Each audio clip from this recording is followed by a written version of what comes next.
어머니에게 당신의 아들은 마지막까지 자랑스럽고 멋지기만 합니다. 내 아들 장하다. 엄마는 우리 할머니 없구나. 우리 아버님 기일이 돼갖고 찾는 날이 9시쯤 돼서 찾았을까? 31번째로 찾았으니까 그냥 뭐 기분이 뭐 말은 표현을 할 수가 없는 거다. 신랑도 없이 지 혼자 아들만 바라보고 살았는데 저게 뭔 말로 위로가 되겠어. 홀로 키운 외아들을 서해바다에 빼앗긴 정범구 상병의 어머니는 차가운 물속에 있을 아들을 생각하면 아무것도 할 수 없었습니다. 얼마나 그 고통의 소리를 질렀을까 그 생각하면요. 저도 마찬가지 지금 밥을 못 먹고 있어요. 밥이 안 넘어가요. 가정 형편이 어려워 대학을 휴학하고 해군에 입대했던 정범구 상병. 바다를 사랑하고 천안함 동료들이 좋다며 직업군인이 될 꿈까지 키웠지만 제대로 펼쳐보지도 못하고 떠납니다. 곧 한 줌의 재로 변할 아들. 가난 때문에 아들에게 입대를 권했던 어머니의 작별 인사는 자책과 회한뿐입니다. 너 슬퍼하지 말고 이제는 가서 고통 없는 곳에서 살고 군대 없는데 국방에 울면 없는데 가서 잘 살아 범구야. 엄마가 너를 군대 가라 그래서 미안해 죽겠다고.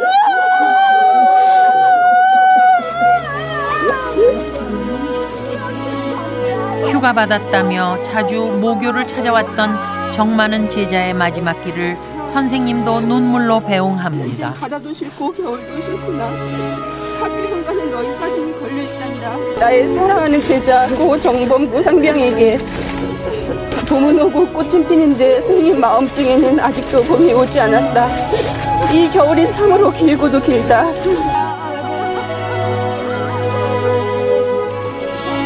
너무 일찍 가는 아들을 사람들이 오래오래 기억해 주는 것. 어머니에겐 그것이 작은 위안일지도 모릅니다.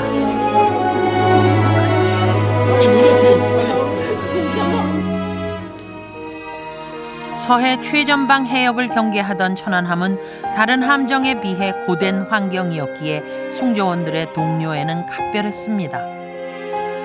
첫 근무지를 천안함으로 발령받은 초임 하사 박보람과 문영옥을 비롯해 하사들은 모두 14명. 직업군인의 길을 택한 이들은 바다를 삶의 터전 삼아 서로를 독려했습니다. 아이고 아까운 내 새끼야. 아이고 아까운 내 새끼야. 쏘고 하는데 수당을 받았다며 좋아하던 아들과 통화한 게 바로 어제였는데 그 아들이 탄 배가 바닷속으로 자취를 감췄다니 있을 수도 없는 일이었습니다. 자식이라지만 오히려 든든한 울타리 같았던 아들.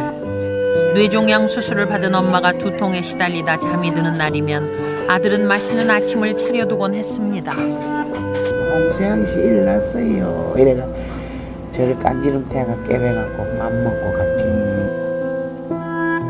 갓 20살이지만 의젓하기만 한 아들은 지난해 해군 부사관 시험에 당당하게 합격하면서 그토록 바라던 직업군인의 삶을 시작했습니다. 하지만 유도 특기생이었던 김동진 하사의 부사관 임무는 시작부터 난관이었습니다. 영어 공부를 하는 하루에 단어를 30개씩 이렇게 외웠다니까. 그래 외우면서 그냥 다 외우고 못 외우는 거는 수첩도 메모지 해놨지. 또 열심히 산을 오르내리며 체중을 무려 45kg이나 뺄 정도로 심지가 굳었습니다.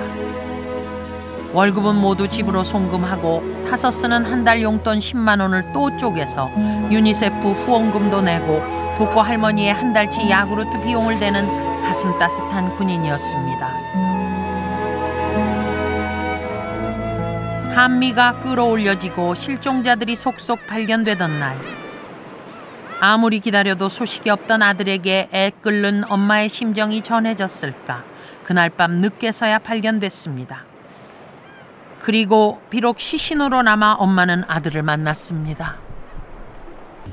너무 보고 싶습니다.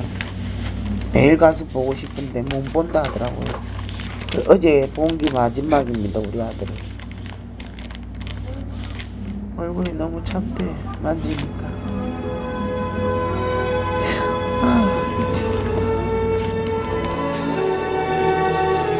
아들을 완전히 보내야 하는 날이 다가올수록 어머니의 마음은 그저 아득해질 뿐입니다.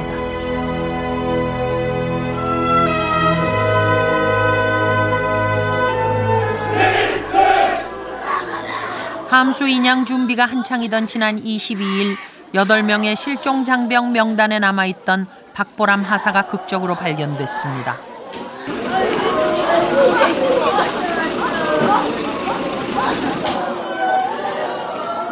고등학교에서 전기 기술을 익힌 아들은 해군을 자원했고 2번의 도전 끝에 기어이 전기 하사가 됐습니다.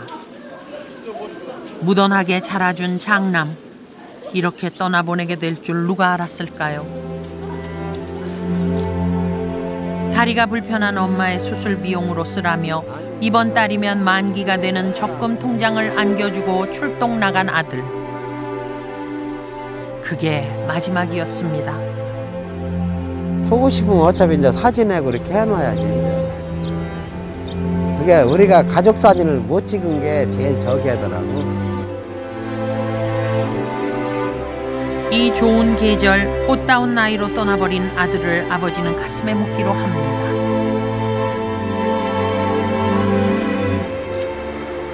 박 하사의 입대 동기인 문영욱 하사는 천안함 희생자 중에서 가장 쓸쓸한 귀환을 했습니다. 3년 전 홀어머니를 여인 문 하사는 학비 마련을 위해 해군 부사관이었던 외삼촌의 권유로 입대했다가 1년 만에 변을 당했습니다. 대학교는 뭐 군대 가서도 할 수 있으니까 적성에 맞으면은 군대 생활하고 그렇지 않으면은 뭐 전역해도 네 학비는 벌어 나올 수 있다. 그래가지고 보냈는데 자기가 동의를 해가 보냈는데 뭐 좋지 않게 일이 됐습니다. 둘이서 살았죠. 의지할 데 없이 힘겹게 살았지만 주변에서 그런 눈치를 채지 못할 정도로 그늘이 없던 조카였습니다. 그런데 왜 이렇게 허망하게 떠나버린 것인지 안타까운 마음을 추스르기 힘듭니다.